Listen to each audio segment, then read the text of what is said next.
I grew up in a house of true horror. I lived in the same family home up until I was 19 years old, and that was only because I was in a bad car accident the week of my 18th birthday, and I had to quit my job because of it. I always knew that I wanted to get out of our home as soon as I could. The things that I experienced and witnessed in that place were things that nobody should ever have to put up with. I would not wish the horrors of my family home on my worst enemies. I spent years trying to forget the things that happened to me in that house. I tried therapy for a while, but all the therapists I saw were convinced that I was making things up because of underlying trauma. One straight up thought I was possessed and suggested an exorcism. If only they knew that we'd already tried that. When I was 7, I gave up after the 5th therapist, and that's when I accepted the fact that nobody would be able to help me. At first, I tried the easy route. I decided that I wasn't going to think about it. I was going to go about my days, acting as if nothing had happened, as if I had never lived in that house at the end of the cul-de-sac. It worked for a while at least, but soon the nightmares came. At first, they were pretty normal. I had nightmares that someone was chasing me down a long hallway, and no matter how fast I ran, I couldn't reach the brightly lit room at the end of the hall. Every single time I awoke covered in sweat and out of breath, as if I actually had been there, running away from some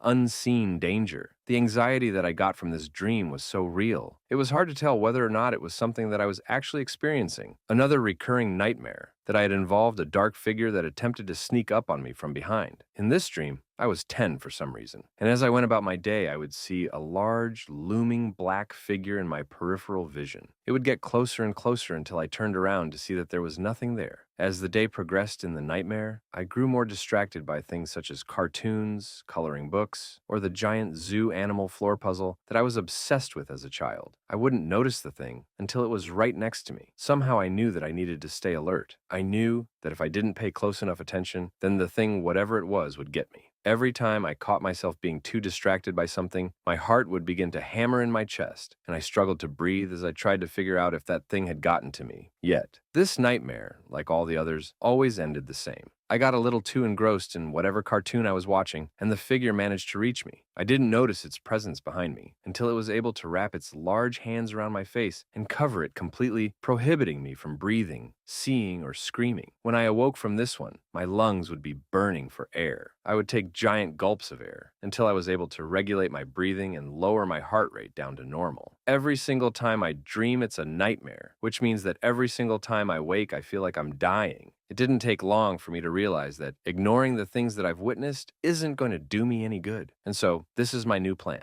I'm hoping that by sharing all of the horrors that I faced in that house, I'll be able to set them free from my mind and maybe I'll finally sleep in peace. I only hope that in my search for peacefulness, I don't disrupt yours. Grandma's bedroom. One of the more mild things about my family home was my grandmother's old bedroom. There were plenty of empty rooms in the house, as the house was quite large, about double the size of all the others on the street. One of the bigger rules was that we were not allowed to trespass into anyone else's room, regardless of whether they were alive or not. Grandma's old bedroom was by far the easiest to sneak into. All of the other rooms required picking a lock or hunting down the keys that were hidden all over the property. Grandma's room, however, was usually open. Sometimes I would wake up in the middle of the night and make my way down the hallway towards the staircase and down into the kitchen for a glass of water. A few of those nights I awoke to find the door to Grandma's room wide open, the soft light spilling out into the hall. At times there was soft piano music coming from inside the room. Once I saw that the door was open, the dryness in my throat would be forgotten immediately, and I would run into the bedroom no matter the hour. Inside, I would find all of Grandma's porcelain figurines dancing on the large wooden bookcase. The collection of small rabbits would jump across the shelf, scurrying around each other, their bodies making a soft, thumping noise against the wood. I would stand in front of the shelves and watch them for hours, my eyes jumping from the porcelain rabbits to the porcelain children who would dance along to the music. Now that I think about it, there wasn't a piano or a stereo of any kind in that room, and I'm not quite sure where the sounds came from, but it wasn't something that 8-year-old me worried or thought about. Someone would always catch me in the room. Without fail, I would snap out of my trance to find an adult pulling me out of the room. Depending on who it was, this was also accompanied by some yelling, swearing, and the occasional smack to the back of the head. I never understood what the bad thing about that room was, and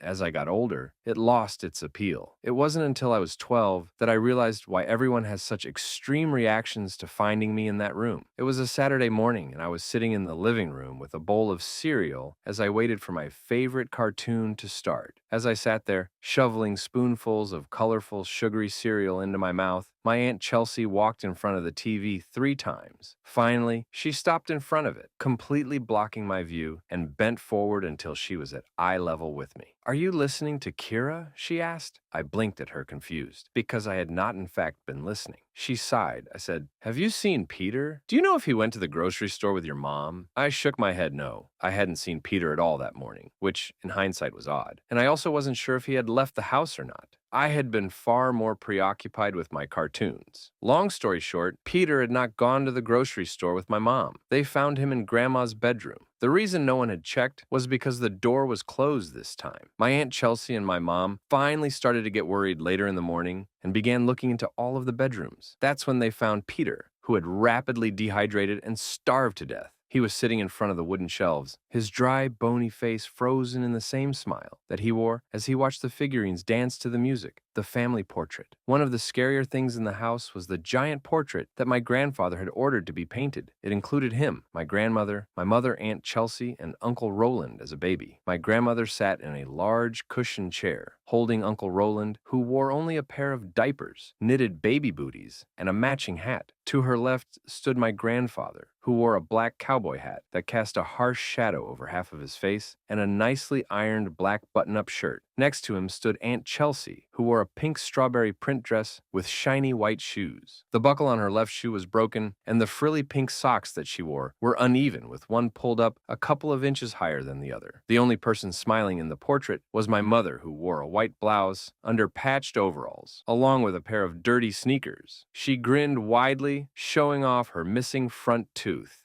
Upon first glance, this was a relatively normal family portrait. However, whenever the sun would begin to set, the orange glow from outside would light up the painting, and every time it did, it would light up all of Grandpa's face, including the part that was usually covered by the shadow caused by the hat. I would avoid the living room at this time. The newly illuminated half of Grandpa's face never failed to give me nightmares. It was blackened and rotting, with flies and worms crawling in and out of the holes by his cheekbones. All the muscles in his jaw were visible, and his eye was bright red. I still don't know what caused this. But Cousin Yuri once said that she thought the painter was a demon. Considering the things I've witnessed, I'm inclined to believe her grandpa's grave. This is not something that I witnessed firsthand, although I did see most of the events that led up to the aftermath. My grandfather died a few years after Roland was born. He had gotten sick. It was cancer. But by the time they found it, it was much too late to do anything about it. My grandmother had decided to bury him on their property, and his grave is located towards the very back of the property. It was hidden behind a lot of overgrown weeds and shrubbery, as no one is allowed to visit the grave. When I was 13, Uncle Roland suddenly became obsessed with the fact that his dad's corpse had been decaying in the backyard. He wouldn't stop talking about it, going as far as to claim that his father spoke to him in dreams. My mom and Aunt Chelsea tried to calm him down, but it didn't work. Nothing could break his obsession with the grave in the backyard. I remember following him out there once. I'm still not sure how he didn't hear me trampling through the dead branches as I walked behind him. Until we reached the grave, I hid behind a bush as I peeked behind it, watching as Uncle Roland walked around the tombstone. A few times I remember looking at it and seeing the engraving, "Here lies Albert C. Trinity, loving father. You will be forever missed." I watched as Roland whispered to himself. It was much too quiet for me to hear, and I almost got up and walked back to the house. But then I heard Roland shout in shock, and then gasp. I turned my attention back to him and noticed him staring at the tombstone. I looked too and blinked a few times to make sure that I was seeing things right. The engraving now read, "Here lies Albert C. Trinity. Get me out of here. I'm not dead." Roland, I stared at the words, reading them over and over again. Uncle Roland knelt down and dug his fingers into the ground. "Dad, is that really you?" he cried. I glanced back at the tombstone, which now read, "Here lies Albert C. Trinity." Yes, of course it's me. Get me out. Now at this point, Roland started sobbing. He was a blubbering mess as he tried to speak through the tears. I watched as he began to dig frantically, pulling at the grass. When he realized he wouldn't be able to dig more than a few inches with his bare hands, he got up and ran right past me. Once he was out of sight, I got up and walked over to the tombstone. The engraving had changed once again. "Here lies Albert C. Trinity. Soon I'll be free. Soon we'll be together once again." I ran back towards the house and saw Roland in the shed. I stopped on the back porch and watched Roland walk out with a shovel and make his way back to the grave. It was at this point that I decided the situation was really none of my business, and I went back into the house and continued going about my day as usual. When Aunt Chelsea came home, she shouted for Roland to help her carry in the groceries. When he didn't reply, she asked me where he was. "He's outside," I told her. "Well, go get him." I did what she asked and began to make my way towards my grandfather's grave in search of my uncle. When I reached the grave, my heart stopped. Roland had managed to dig all the way down to the casket, and there was a pile of dirt to the left of the hole. To the right was Roland's body. He was missing large chunks of flesh from his face, neck, arms, and legs, and he was no longer alive. Inside the hole, the casket was open and empty. The engraving on the tombstone read, "Here lies Roland Trinity, what a shame." He was delicious. I have dozens of memories from all of the years that I spent living in that house. I could tell these tales for hours. There are only the three that scratch the surface. I don't know what was going on in my family home or why my parents and Aunt Chelsea refused to leave it. I only know that I'm glad that I left, and I'm glad that I don't have to experience these things in person anymore. I only wish I could erase the memories from my mind.